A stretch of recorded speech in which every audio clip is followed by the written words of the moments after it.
Being part of the establishment is in the last quarter having a super PAC that raised $15 million from Wall Street, that throughout one's life raised a whole lot of money from the drug companies and other special interests. It's fair to really ask what's behind that comment. You know, Senator Sanders has said he wants to run a positive campaign. I've tried to keep my disagreements over issues, as it should be.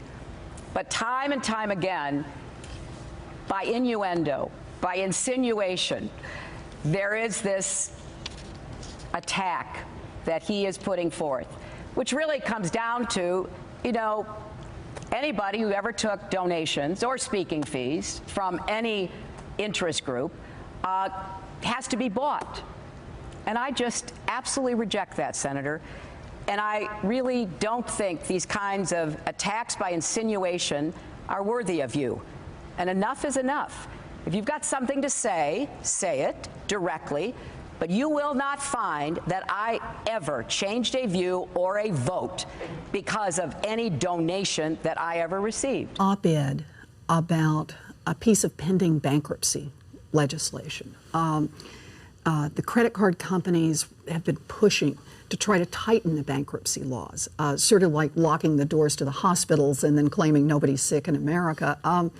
So they were trying to get the bankruptcy laws constricted, so that fewer families could get in. Why? Because you can make more money if those families don't go into bankruptcy, if you're a credit lender. And so I'd written an op-ed about how this would fall disproportionately hard on women who were raising families and who would be put in the position under this bill of trying to compete with Citibank, MasterCard, Visa, Bank One for getting alimony and child support from their ex-husbands. Mrs. Clinton evidently saw the First Lady. The First Lady. She was then First Lady. This is in the 1990s, late 1990s. Mrs. Clinton saw the piece, and I got a call from the White House. And they said Mrs. Clinton was going to be in town to give a speech in Boston, and would I come and meet with her? I said, sure. And so I put together all my files. I show up at the appointed place. After she's finished her speech, we're ushered into a tiny little room somewhere in the bowels of this hotel, and just the two of us. They close the door. Mrs. Clinton sits down. We have hamburgers and French fries. And you tutor her. And she says, tell me about bankruptcy. And I got to tell you, I never had a smarter student. Quick, right to the heart of it. I go over the law. It's a complex law. Went over the economics, showed her the graphs, showed her the charts, and she got it. Within 20 minutes, she could play where the rest of it would come. Well, then that will mean this part's happened. That will mean this has happened. I said, yes, that's right. And at the end of the conversation, Mrs. Clinton stood up. She said, let's get our picture taken, which we did. And she said, Professor Warren, we've got to stop that awful bill, referring to this bankruptcy bill that's sponsored by the credit card companies. So I left. She went back to Washington, and I heard later from someone who was a White House staffer that there were skid marks in the hallways when Mrs. Clinton got back as people reversed direction on that bankruptcy bill. They were supporting the industry, and because of her... President Clinton had been showing that this was another way that he could be helpful to business. It wasn't a very high visibility bill. And when Mrs. Clinton came back with a little better understanding of how it all worked, they reversed course, and they reversed course fast. And indeed, the proof is in the pudding. The last bill that came before President Clinton was that bankruptcy bill that was passed by the House and the Senate in 2000, and he vetoed it. And in her autobiography, Mrs. Clinton took credit for that veto, and she rightly should. She turned around a whole administration on the subject of bankruptcy. She got it. And then? One of the first bills that came up after she was Senator Clinton was the bankruptcy bill. This is a bill that's like a vampire. It will not die, right? There's a lot of money behind it. And the bill her husband had vetoed. Her husband had vetoed it very much at her urging. And? She voted in favor of it. Why? As Senator Clinton, the pressures are very different. It's a well-financed industry. You know, a lot of people don't realize that the industry that gave the most money to Washington over the past few years was not the oil industry, was not pharmaceuticals, it was consumer credit products. Those are the people, the credit card companies have been giving money, and they have influence. And Mrs. Clinton was one of them, as senator. Yeah. She has taken money from the groups, and more to the point, she worries about them as a constituency. So And I have stood up and I have represented my constituents to the best of my ability, and I'm very proud of that. So I think it's time to end the very artful smear that you and your campaign have been carrying out in recent weeks, and let's talk about the issues. Let's talk about issues. All right, let's talk about why in the 1990s Wall Street got deregulated.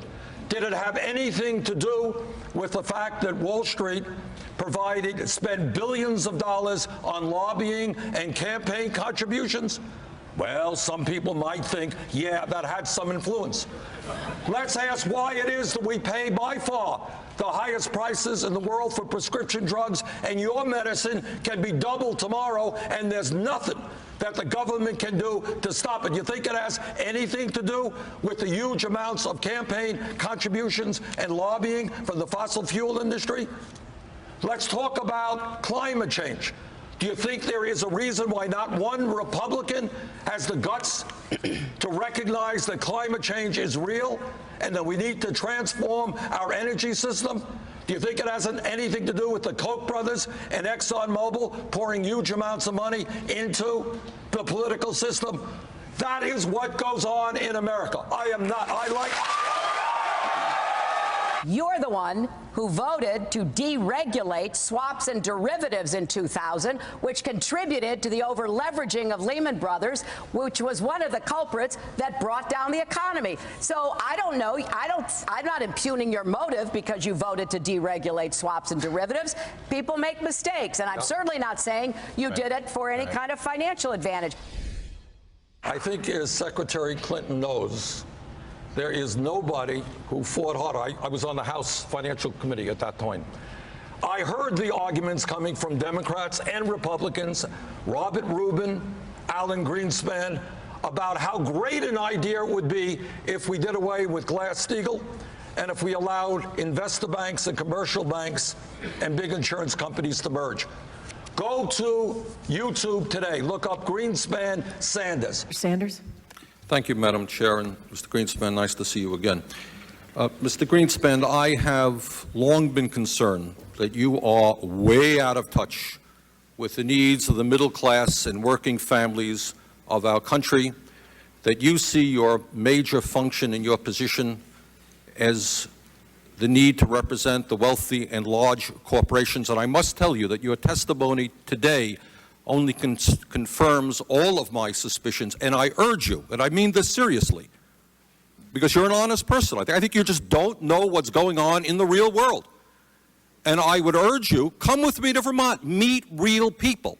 The country clubs and the cocktail parties are not real America. The millionaires and billionaires are the exception to the rule.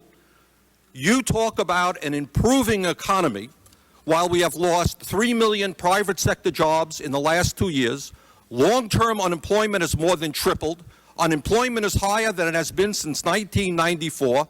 We have a $4 trillion national debt. 1.4 million Americans have lost their health insurance. Millions of seniors can't afford prescription drugs. Middle-class families can't send their kids to college because they don't have the money to do that. Bankruptcy cases have increased by a record-breaking 23%. Business investment is at its lowest level in more than 50 years. CEOs make more than 500 times of what their workers make. The middle class is shrinking. We have the greatest gap between the rich and the poor of any industrialized nation, and this is an economy that is improving. I hate to see what would happen if our economy was sinking. Now, today, you may not have known this. I suspect that you don't, but you have insulted tens of millions of American workers. You have defended over the years, among other things, the abolition of the minimum wage, one of your policies, and giving huge tax breaks to billionaires.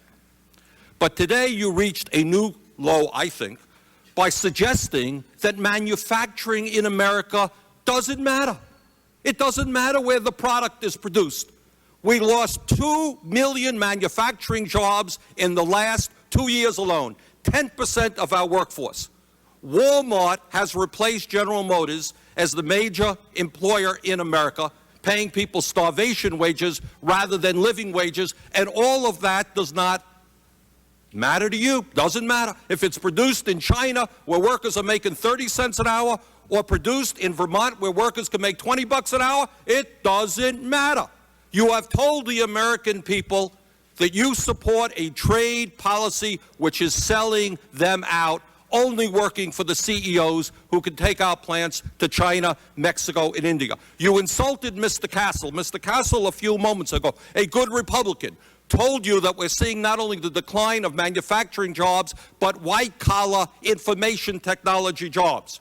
Forrester Research says that over the next 15 years, 3.3 million U.S. service industry jobs and 136 billion in wages will move offshore to India, Russia, China, and the Philippines. Does any of this matter to you? Do you give one whit of concern to the middle class and working families of this country? That's my question. Congressman, we have the highest standard of living in the world. No, we do not.